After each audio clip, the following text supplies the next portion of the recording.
결국엔 우리가 이렇게 올바른 가치관이 무엇이고 또 이 네 가지 유형들에 대한 대안이 무엇이어서 우리가 인생을 살아갈 때 자격지심을 느끼지 않고 자존감이 높은 상태로서 우리가 행복을 추구할 수 있고 성공을 추구할 수 있는 사람이 될 수 있으려면 어떻게 개선하는지를 알려드려야겠죠. 그래서 제가 자존감이 낮으신 분들을 위해서 여러 가지 개선안을 마련했는데요.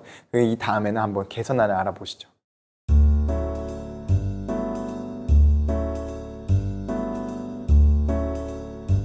세 번째인데요. 바로 자존감을 회복하는 방법에 대해서 알아보도록 하겠습니다. 그래서 자존감을 어떻게 회복할 수 있을까? 내가 자격지심을 고치기 위해서 내 자존감, 잃어버린 자존감을 회복해 봐야 되는데 이렇게 순차적으로 네 가지 요소들이 있는데 한번 점검해 보셔야 될 것 같아요. 첫 번째는 뭐냐면 원인을 알아야만 해결법이 보인다. 아까 제가 힌트를 알려드렸죠. 그래서 네 가지 유형이 제가 존재한다고 말씀드렸는데 본인의 유형, 본인이 한 가지만의 유형일 수도 있고요. 여러 유형이 복합적인 상태가 될 수 있겠죠. 그래서 내가 어떤 유형의 사람인지 내 자격지심이 일어나는 원인이 무엇인지 정확히 알아야 그래야 개선할 수 있잖아요. 원인을 모르고 개선할 수 없으니까요.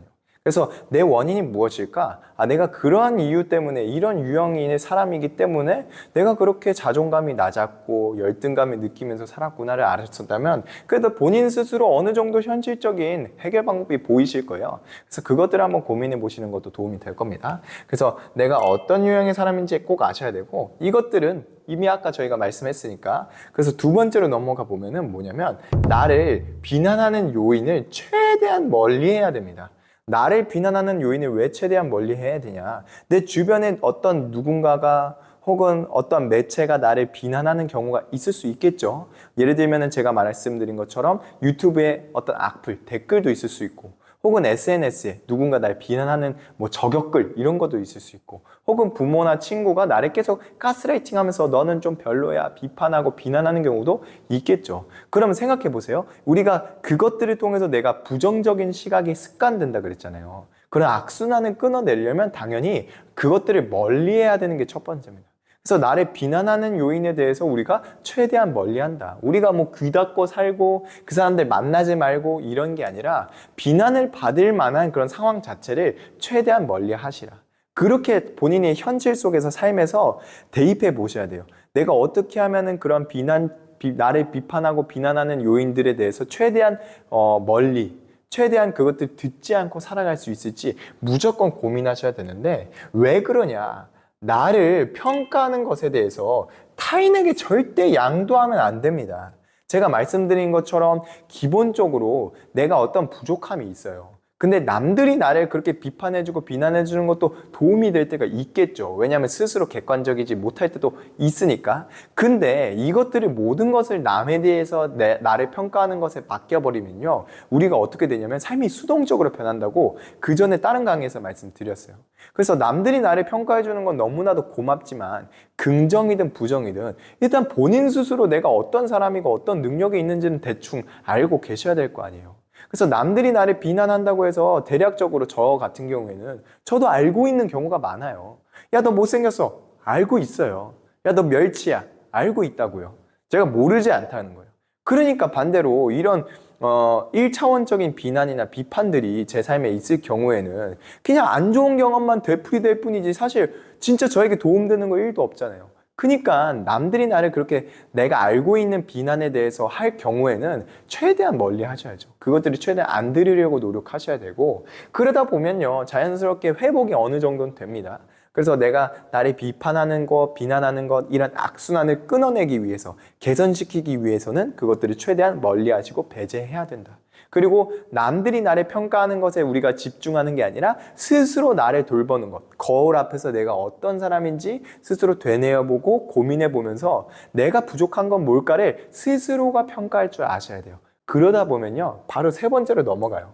긍정의 시작은 우리가 부정적인 기억이 많으니까 개선하려면 긍정해야 되는데 이런 긍정의 시작이 바로 자신을 인정하는 것부터 시작한다는 겁니다. 그래서 내 삶을 긍정하고 나를 긍정하기 위해서는 반드시 내 모습 그 자체를 좋든 싫든 어떤 면이든 받아들이셔야 돼요. 여러분들과 마찬가지로 저도 굉장히 그냥 무난하고 평범한 그저 그런 삶을 살고 있다고 저는 생각을 하는데, 개인적으로. 그럼에도 불구하고 내가 부족한 것도 있고 잘하는 것도 있으면은 그 모든 것들이 나라는 것, 그 모든 것들이 내 모습의 일부분이란 것들을 저는 받아들이고 살거든요.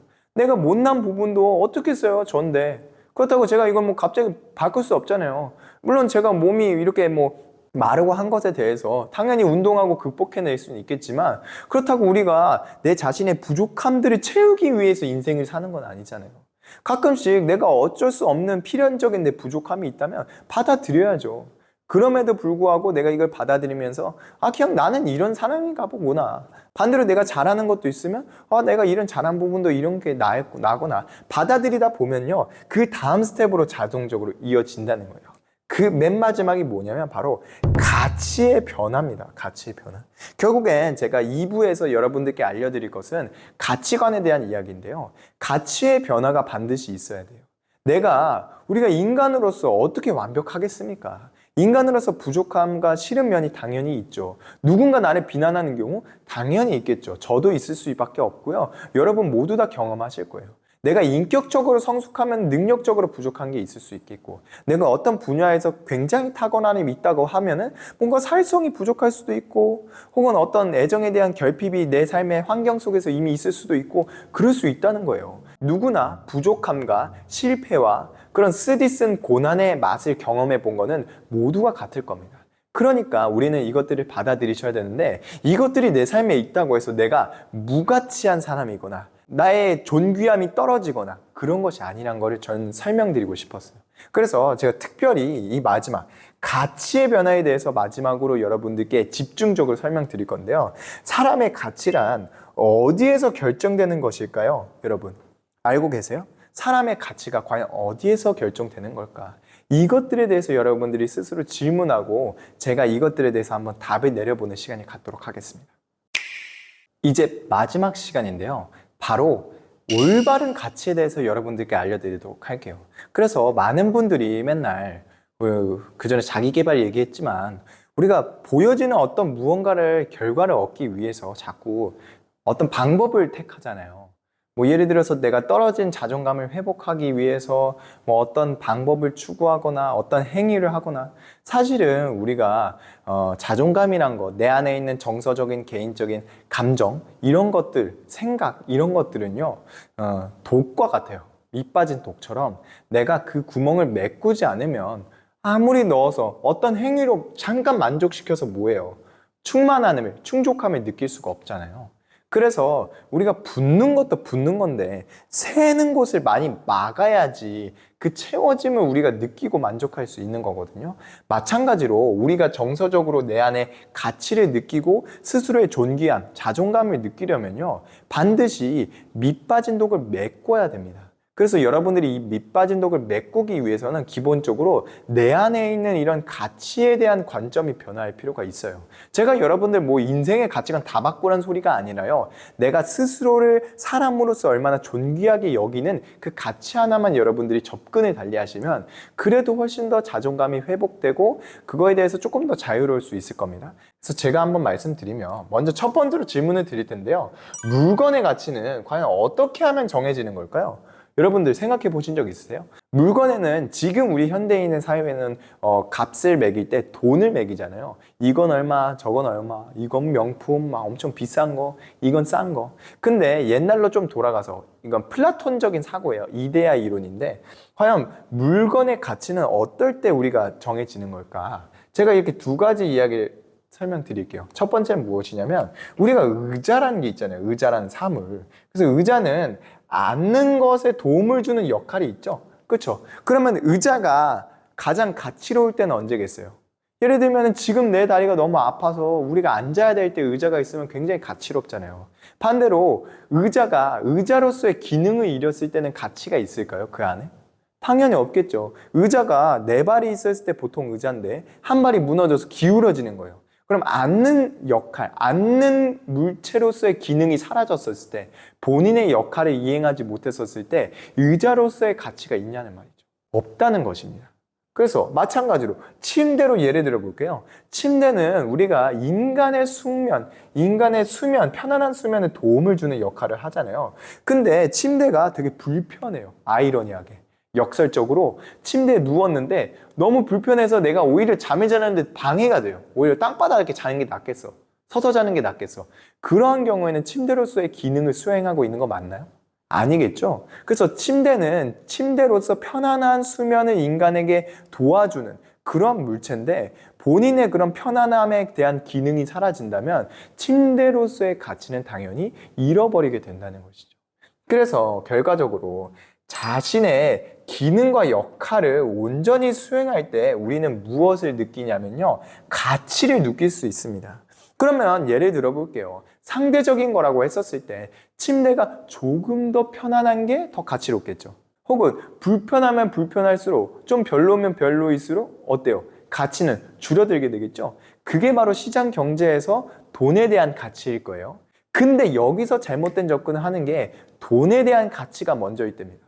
우리가 의자는 나를 편안하게 앉게 해주는 것에 도움이 있는데 이쁜 의자, 멋있는 의자 그런 것에 현혹되고 말아버리는 것이에요. 굳이 의자로서의 기능을 뛰어넘는 어떤 것들이 첨가되어서 가격이 너무 뻥튀기 되었는데도 내가 꼭 가져야만 해 라는 것은 사실은 의자로서의 가치를 중요시 여기는 게 아니라 바로 그냥 내가 남들보다 비싼 걸 샀어라는 돈에 대한 가치만 내 안에 있었다는 거죠.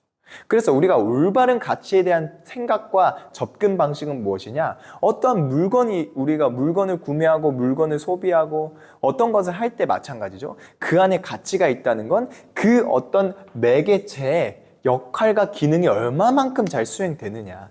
그것에 대해서 가치를 평가할 수 있는 것이겠죠. 그래서 기본적으로 사람의 가치 역시도 마찬가지란 것이에요. 그래서 자신의 삶을 먼저 이해해야겠죠. 자기의 정체성을 모르면 끝입니다. 그럼 자존감 높일 방법이 없어요. 내가 나를 모르는데.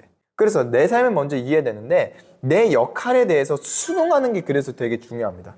그럼 선생님, 자신의 역할이 도대체 뭐예요? 제가 여기 써놨죠.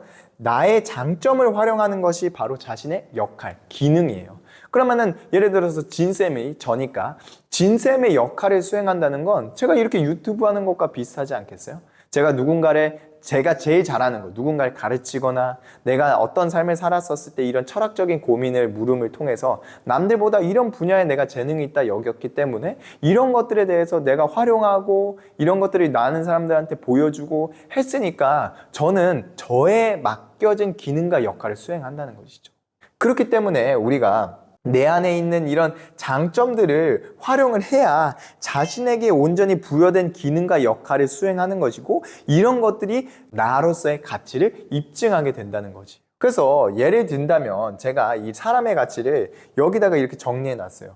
가치는 상대적인 비교 우위가 아니라 절대적인 값 그 자체라는 것이죠. 그래서 내가 어떠한 기능을 수행하지? 내가 어떠한 역할을 수행하지? 그 역할에 대해서 내가 완벽히 수행했었으면 굉장히 가치로운 사람이고 내가 그 역할과 기능에 대해서 내가 수행하지 못한다. 그 역할과 기능을 잃어버렸다. 그 역할과 기능은 없는데 오히려 외부적인 어떤 무언가로 내 가치를 꾸미려고 한다. 그러면 바로 내 안에 있는 사실 객관적인 가치는 없다는 것이죠. 그래서 우리가 존재론적인 가치를 누리려면 사람의 가치에서는요, 반드시 내가 어떤 역할과 기능을 갖고 있느냐가 중요해요.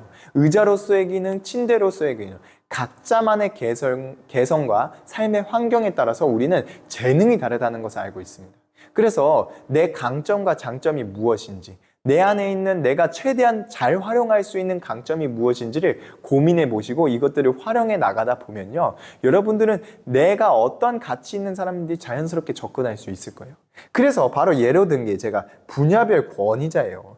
마지막으로 이것만 설명하고 끝내겠습니다. 무엇이냐면 여러분 최근에 올림픽을 했어요. 그래서 양궁에서 굉장히 많은 금메달을 땄는데 생각해 보세요.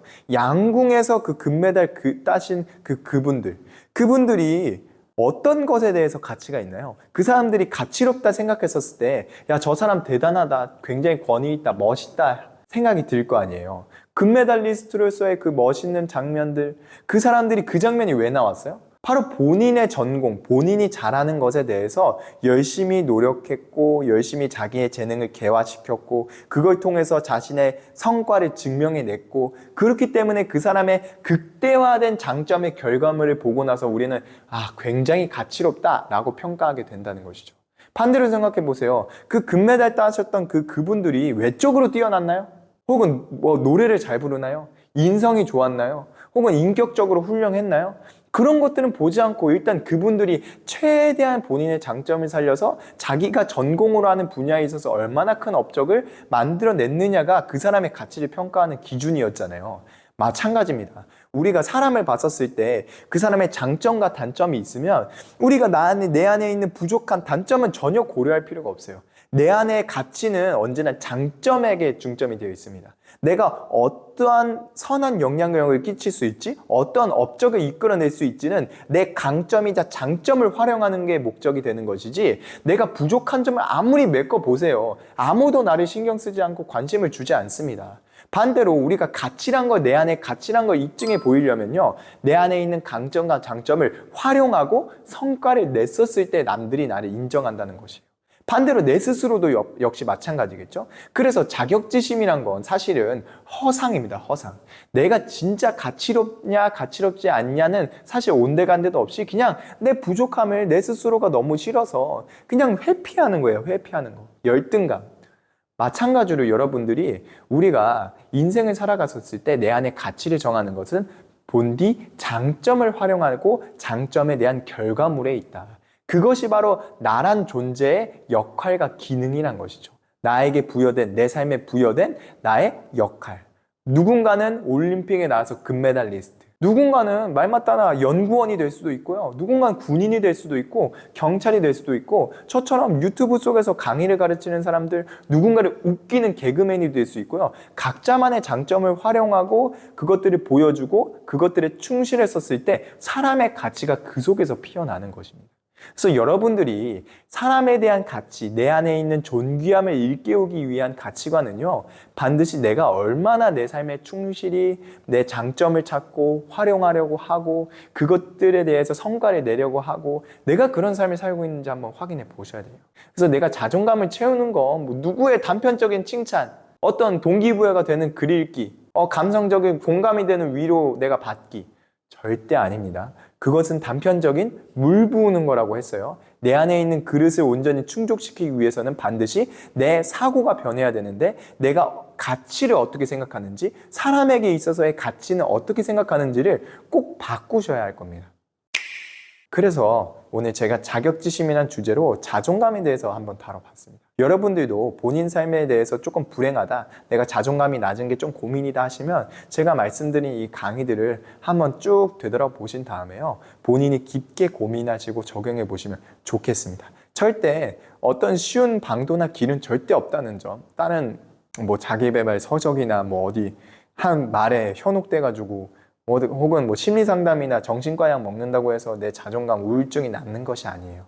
무조건 여러분들이 내 생각을 조금 변화시키고 그 상황 속에서 내가 현실을 변화시키고 나를 좀 받아들이신 다음에 여러분들이 조금씩 내 장점을 살려보시면 나만의 가치를 찾게 되실 거예요. 그러다 보면 여러분들도 제가 말씀드린 것처럼 자존감이 점점점 회복되고 내 스스로 삶에 여유가 생기는 경험들을 하실 겁니다. 그런 삶이 여러분들이 있길 간절히 소망하면서 이상 강의를 마치도록 하겠습니다. 지금까지 들어주셔서 너무 감사합니다. 진쌤이었습니다.